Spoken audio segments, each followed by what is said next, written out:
kumanga hibeyama mama tonang kumanga hibeyama neilo tonang kumanga hibeyama.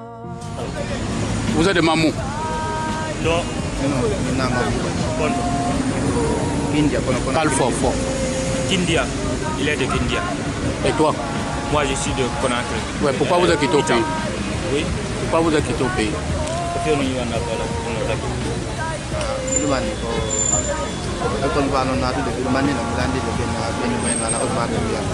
C'est manque de financement qu'il a quitté en Guinée. Et toi-même? Moi, je suis un élève. Tu es un élève? Oui. Pourquoi tu es quitté? Moi, encore ce manque de financement. Ouais. Tu faisais quelle classe en Guinée? Je faisais la 10e année. Hein? La 10e année. Pourquoi vous dormez ici? C'est parce qu'on vous a chassé en Guinée ou c'est que si on te demande de rentrer, tu vas rentrer?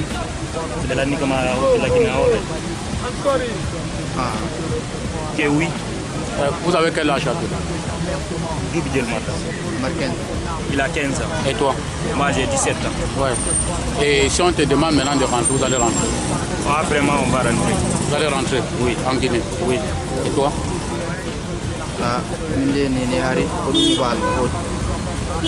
Qu'il veut rentrer. Oui. Vous êtes sûr que vous voulez rentrer? Oui, oui. Bon, ça fait combien de jours que vous passez nuit dehors? Ça fait combien de jours dans Un mois. Ça fait un mois. Et toi? Moi, ça fait 2 mois presque. Voilà. Je veux que vous dites quelque chose à votre président guinéen qui va écouter ce CD. Oui, il y a beaucoup de président. Alpha Condé.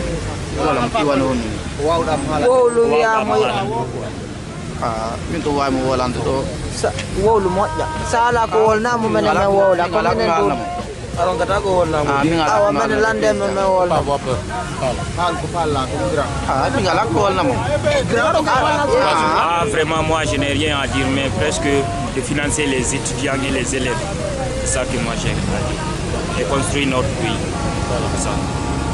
Et toi, qu'est-ce que toi tu décides? Tu vas rentrer? Oui. Ouais. Qu'est-ce que tu peux dire au président, la situation que vous vivez ici? Non, je vais dire au président, il y a beaucoup de choses là-bas, il y a beaucoup de galères. Maintenant, il va aider la population, quoi. Moi, c'est ça que je vais dire. Et l'association qui vous vient en aide ici, AMDR, qu'est-ce que vous pouvez lui dire? L'association qui vient vous aider ici, là. Qu'est-ce que vous pouvez dire à votre association au Guinée?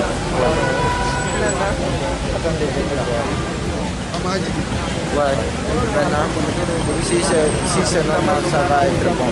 Si c'est pas normal, c'est bon. Parce que le parle n'est pas assuré, quoi. C'est pas parler seulement, c'est assuré, quoi. C'est ça que... Voilà, bien. Et les Marocains, comment vous vivez avec eux, les Marocains? Les Marocains? Oui. Même moi, je n'ai pas eu rien ici parce qu'il n'y a pas de travail, il n'y a pas de maison. Nous, on a fatigué ici, quoi. Vous dormez dehors? Oui, voilà. Le président a décidé à un moment qu'il va vous faire rentrer. Il est décidé pour ça. C'est parce que quand on vient ici, au moment de rentrer, vous refusez. Nous, on n'a pas refusé de rentrer chez nous parce qu'on sait c'est la misère là-bas en Guinée.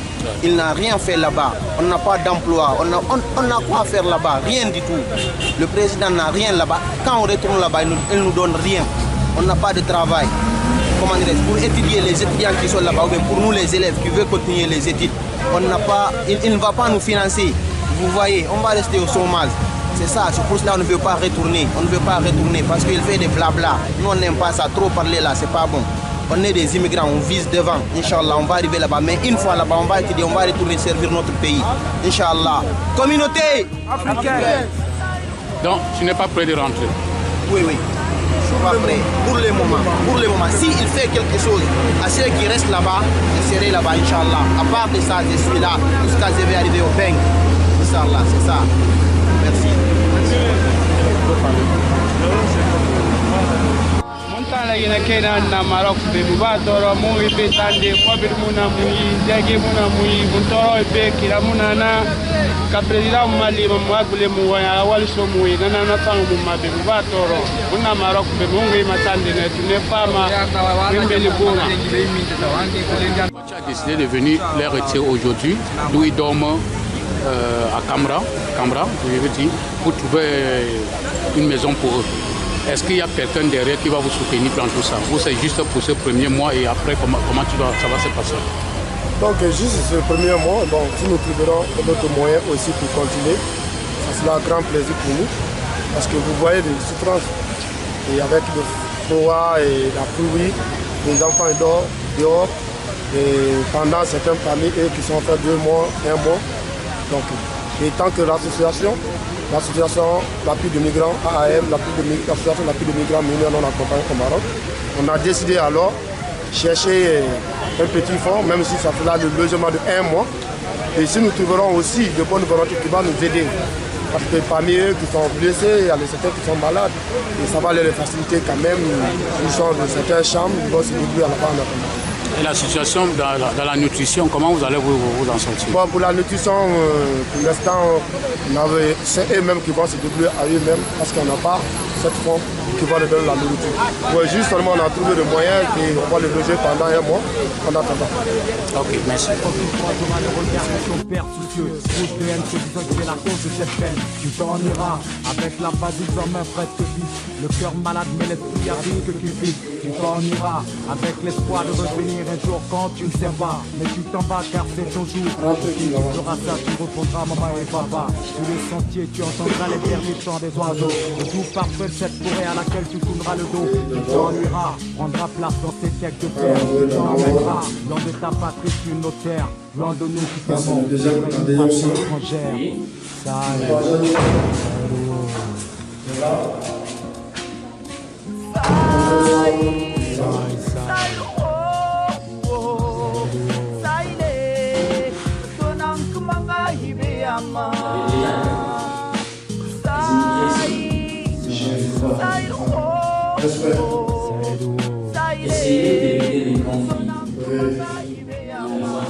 Comment vous allez parvenir à réunir les fonds pour payer l'autre mois?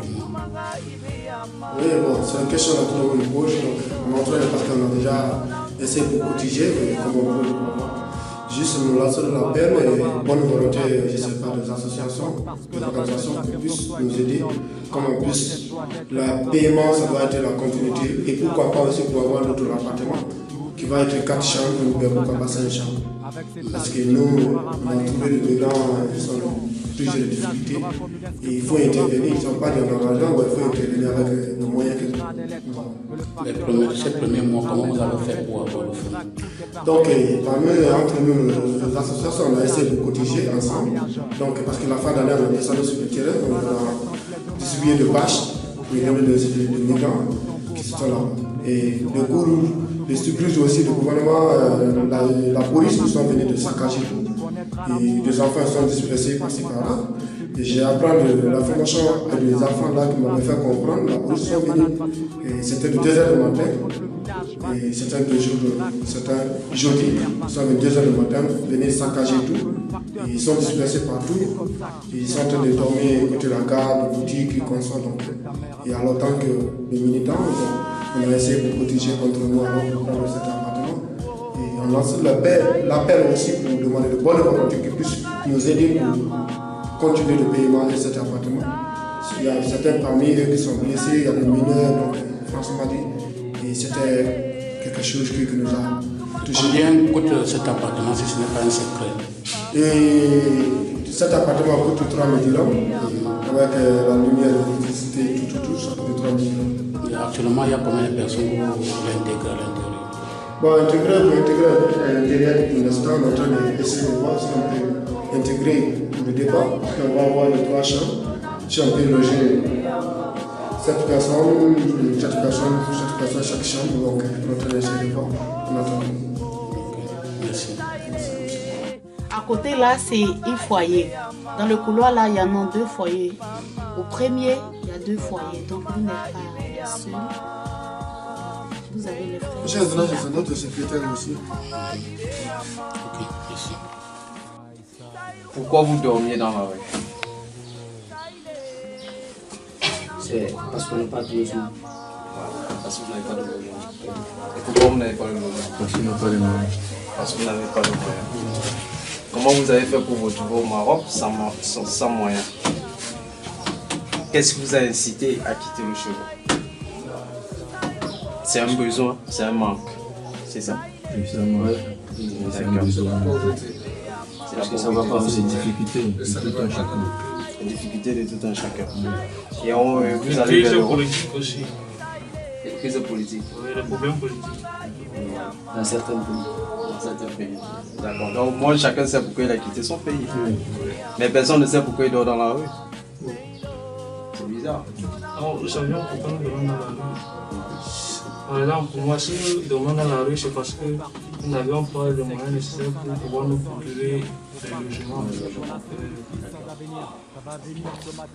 Mais non, nous sommes venus vers vous pour que vous cessiez d'être dans la rue. Pardon. Pour que vous cessiez d'être dans la rue. Et pourquoi nous avons fait cela?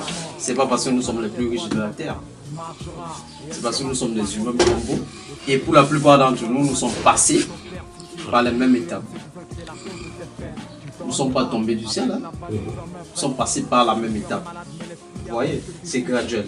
C'est pour vous faire comprendre que on vous ramène ici comme étant une seule personne.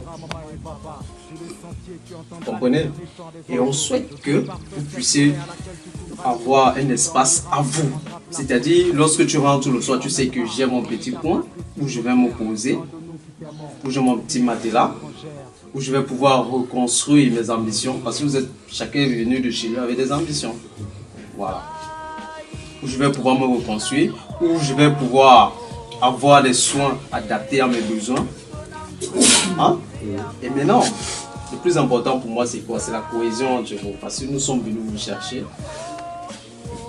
en tant qu'une seule entité, en tant que migrants. Nous ne sommes pas venus te chercher, vous chercher en tant que... comment ils sont les frères? Les frères sont deux frères. Voilà. En tant que... Comment vous appelez encore? Voilà. En tant que les frères Mbeke ou bien Diallo ou bien Ousmane ou Amadou. C'est en tant que migrants. Et nous aimerons qu'il y ait la cohésion dans cette maison. C'est-à-dire pour se organiser.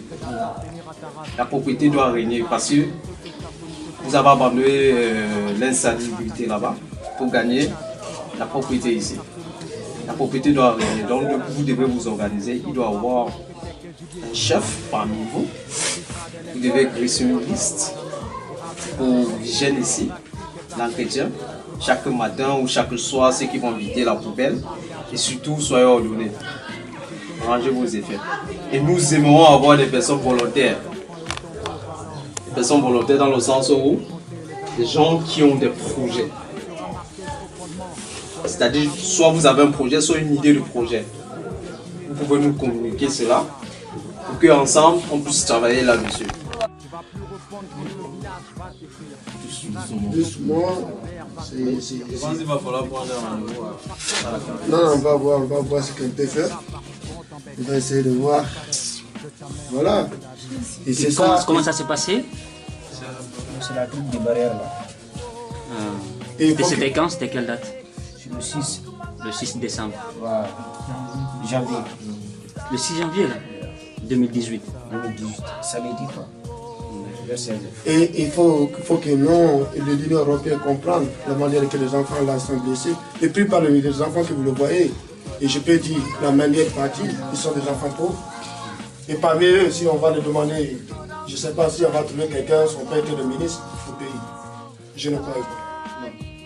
Donc, et ça, il faut que les gens comprennent. Parce que c'est le manque de moyens qui devraient mettre, qui sont en train de sortir pour revenir en aventure. Ça veut dire qu'il n'y a rien. Et le pays, si lui ne travaille pas, il est grandi, son maman ne travaille pas, son père ne travaille pas. Il risque sa vie. Et quand on le voit chez Michel, la manière qu'il est blessé, et alors c'est terrible. Donc il faut que l'Union européenne comprenne alors certaines choses. Il faut que le Guardia civil change l'aide politique. On ne peut pas fermer les barrières d'une certaine manière parce que quand on parle de la migration, je dis il faut parler de la pauvreté, il faut parler de la misère, il faut parler du changement climatique. Donc s'il n'y a pas de changement climatique, s'il n'y a pas de la misère, la pauvreté et la guerre aussi, il faut parler. Et c'est tout ça qui pousse la migration.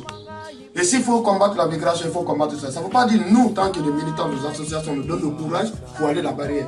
Il faut toujours d'autres efforts pour les sensibiliser. Parce que là où il est comme ça, il faut l'accompagner à l'hôpital. Donc, et si lui va laisser la gare en train de dormir dehors, ça peut aggraver de toute manière. Et c'est ça aussi, il faut l'éviter. Ce qu'on peut faire, on va avoir le matelas, et on va avoir le matelas, il faut demander la couverture aussi. Le gage, on va amener le gage. Et le magnéto aussi. Parce que le gaz, que moi je peux vous dire, entre vous, ici, on ne fait pas la bagarre. Donc, comme vous dormez dehors, notre souhait qu'il va être ici en sécurité. Le matin, vous puissiez sortir pour aller marcher, chercher quoi à manger. Et juste ici, s'il y a un problème, et on va choisir qui va s'occuper. Et M. Massé va le contacter. Il va essayer comment il va venir s'intervenir. Vous comprenez? Donc, le matin, vous préparez ensemble, vous mangez ensemble. Ceux qui veulent rentrer à l'OIM aussi, et la liste est là, nous sommes là pour vous accompagner rapidement n'importe quel pays en Afrique. L'OIM va vous faire partie. Donc, et les gars, c'est pas facile, vous trouvez le courage. Ceux qui sont malades aussi, il ne faut pas que tu vas. Dites-nous, on va vous l'accompagner à l'hôpital et comment on peut intervenir. S'il te plaît. Donc, qui sont malades, donc, et on va essayer de voir ce qu'on peut faire avec. Donc, ça vous plaît? Oui, c'est bien, ça vous plaît? Donc, c'est mieux de rester dans la rue. Donc, ça vous plaît?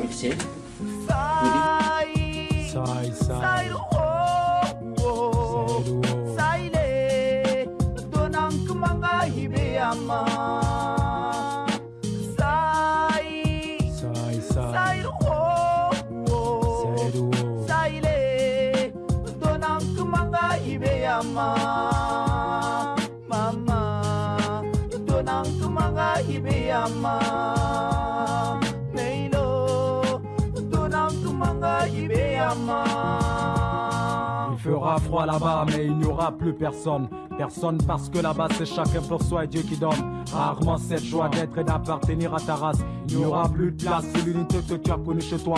Tu oublieras tes parents et tu penseras qu'à tes études. Avec cette attitude, tu pourras ravaler ta solitude. Illusion, c'est chaque visage tu verras comme une inscription te rappelant que t'es que gibier parmi les lions. Tu rédigeras des lettres que le facteur n'aura jamais. Tu ramèneras de belles photos et tu diras que tout est parfait. Tu resteras 5-6 ans jusqu'à ce qu'un jour un message t'annonce le mariage de ta sœur cadette. Tu te tiendras la tête entre les deux mains en pensant au clair de lune, aux enfants et aux tambours parlant. Mais qui sera là pour te conter l'événement? Au fond de ton âme, tu seras marqué profondément. Tu connaîtras l'amour, pas celui de Fatoumata, mais celui des dîners, des fleurs, bref de Natalia. Tu voudras plus venir quand ta mère malade va souffrir. Tu vas plus répondre quand le village va t'écrire. Tu diras que tu t'en fous quand ton père va te maudire. Ainsi c'est comme ça que le facteur te donnera une lettre. Et c'est comme ça que tu te jetteras parce qu'on t'embête. Mais si tu savais que ta mère a perdu la vie.